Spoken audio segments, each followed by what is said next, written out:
Hi guys, and welcome to my very first ever YouTube video. OMG. Okay, I'm gonna start us off with the romance genre, because who doesn't love a good summer rom-com? And the first book I have is The Summer of Lost Letters by Hannah Reynolds. This is a 5-star read for me, you guys. It's so good. It follows 17-year-old Abby, who receives a box of possessions from her deceased grandma. And in these possessions, she finds a stack of love letters, but they weren't written by her grandfather. No. They're written by this mysterious guy from her grandmother's past who she knows nothing about, except for the fact that he used to live in Nantucket and has a house there. So she decides she will spend her summer working at a bookshop in Nantucket so she can try and find out more about her grandmother's life. And while she's working there, she ends up meeting a one Noah Barbanel, and he is the grandson of the person that wrote these letters to her grandmother, and the two of them kind of work together to find out the mystery behind the letters. And oh my gosh, guys, this book is so good. It has like the most immaculate summer vibes because we're literally on Nantucket. There's like teen beach parties, but also Noah Barbanel, his family is rich. They live in a mansion, old money mansion, with like rose gardens. There like galas there we're going to. So like you have like two aspects, and like they get ice cream, they go sailing on sailboats. It's so cute, the vibe's immaculate. And then there's also a bunch of family drama, so it's super juicy and it's just beautifully written. And there's like the best reluctant allies to lovers ever in this book, and it's so good and I highly recommend it. Okay, if that book sounded interesting, then I have really good news for you, because actually this book right here, The Summer of Lost Letters, it's a part of the series, and this is the third book in the series. They're interconnected standalones, so each book follows a different member of the Barbanel family, like falling in love and everything, and like their love story. And then there's singular POVs, and the POV will always be as like the girl in the relationship, like her falling in love, and there's always like a historical mystery element to it too.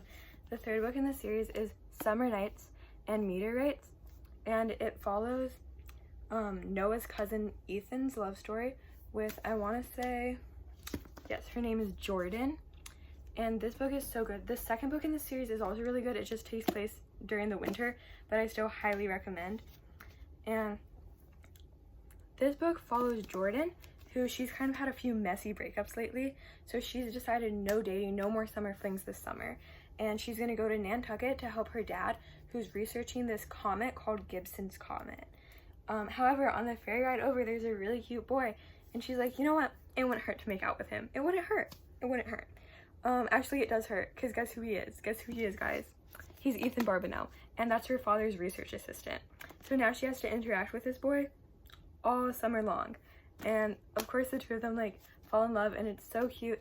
And like the mystery in this one, because it's like centered around like who actually discovered the comet, is really interesting. I really like the themes of this book, and I think Jordan's a very complex character as well. So I would highly recommend this series. It's called the Golden Door series by Hannah Reynolds, by the way. Okay, our next book, this one doesn't take place like explicitly during the summer. It's Spring Tide by Kai Steffens. I hope I'm pronouncing that right. But anyways, it takes place on like a coastal university. I think that's the name of the school in this book, Coastal University. So we're right by a beach. The girl literally works as a lifeguard. So very summer vibes. Like it does go into fall a little bit, but as stated, we're by the beach. She's a lifeguard. Very summer vibes. And this book is a college sports fake dating romance. It's new adult. The prior two ones I recommended were young adult, so just keep that in mind. Bit of spice in this one, but not too much, not a crazy amount. And basically, Harper wants to be an athletic trainer. She's studying for that right now. She's super bubbly, super outgoing, definitely a sunshine. And Luca's on the football team, and this is his senior year, and he's really trying to get drafted. He's definitely like more reserved and quiet, so it's kind of like a grumpy sunshine going on here. But I wouldn't really describe Luca as like grumpy. He's more just like quiet and reserved, but I really love him. And he has an injury, but he's like trying to keep it a secret since he wants to get drafted this year.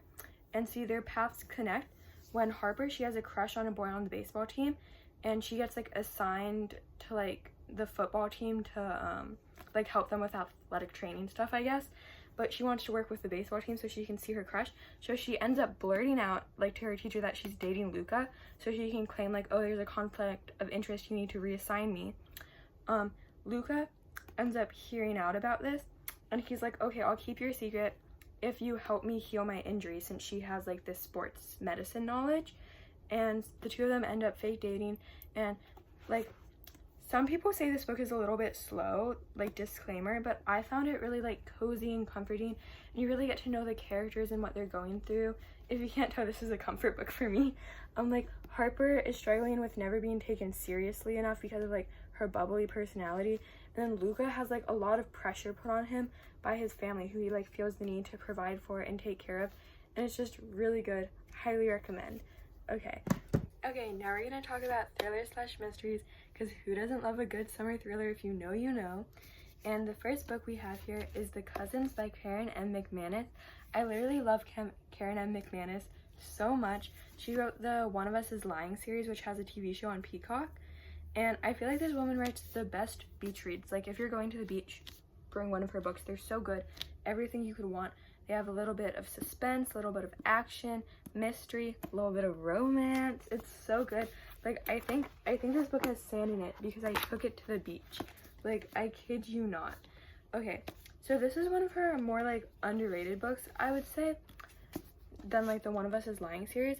It follows 3 cousins, but they like don't really know each other, haven't hung out since they were little kids, and they're all like in their teens now. Millie, Aubrey, and Jonah. And their grandmother owns like this island resort, is super wealthy. However, she disinherited all of the parents, and the parents have no idea why. So now, after years of no contact with her children, their grandma sends all of the cousins an invitation to come work at the island resort this summer. And all of the parents are like, okay, you need to go. You need to find out why she like disinherited us. And that's all I'm going to tell you, because I don't want to give away any of like, you know, the plot or anything. Like, I don't want to give away, but there's plenty of twists and turns, a really nice, darling little romance. Also, vibes immaculate. We're like on an island resort. There's mystery, like there's romance, everything. Also, like the family relationships in this book, so good. The female characters, chef's kiss, so good. But oh my gosh, so good. Okay, my next book is also by like a popular author, E. Lockhart. She wrote the We Were Liars and like the Family of Liars book, which they have a series on Amazon Prime right now. And this is one of her like more underrated books, I would say. And it follows the friendship of 2 girls, Jules and Emma Jean, one super rich, one like kind of poor, kind of struggling. And it tells you their stories, but it tells you it in reverse. So basically you start at the end of the story, and then you work your way back to find out like how did all of these crazy things happen, because you like read chapter 1, but it's like the end of the story, and you're like, how the heck did, oh my god, can you hear the sirens? Stop, can you hear the sirens? That's so bad. It's because of this book. It's because of this book. They're coming for them. Okay, also vibes of this book, so good. Like, we're at like a mansion with like a pool, throwing pool parties, having summer barbecues, and then like they're in Mexico, they're at a hotel. Like, it's so summery, so good. And then I want to include a book that I actually haven't read yet, but I have a really good feeling about, and that's Bright Young Women by Jessica Knoll. And I also want to include a brief disclaimer that this book right here is way darker than the other 2, which I feel like yes, there are crimes, but like more lighthearted and young adult. This is like an adult thriller, way darker. Look up content warnings. I wouldn't read it unless you're like 17 plus, so don't want that to get confused. But I'm really excited to read this book.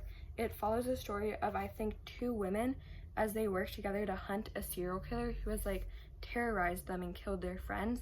And I just think it's going to be so beautifully written, and like it's going to explore like trauma and like female rage and like stuff like that so well, and I'm really excited to read this. Okay, now for our miscellaneous section. And these books are definitely not underrated at all. Also, this one was not underrated. Look, literally on notable books by the New York Times.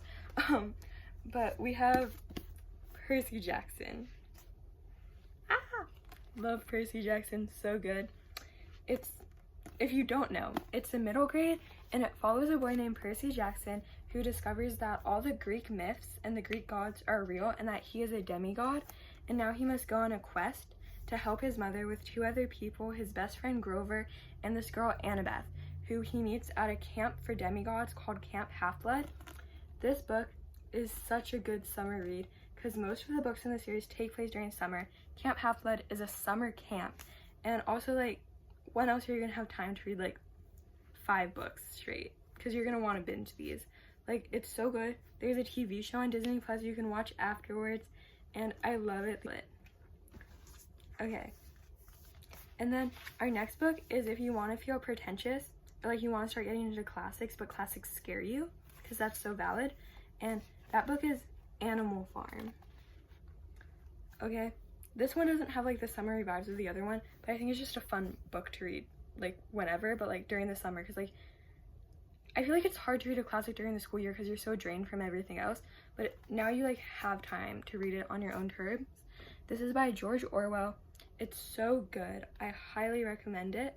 I was reading this, I was feeling a bit smart, bit pretentious, bit intellectual.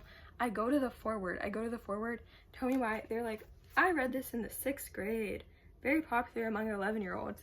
But you know what, guys? It's still great. It's still great. It's so easy to digest. The writing is so good. Great commentary, great satire. I highly recommend.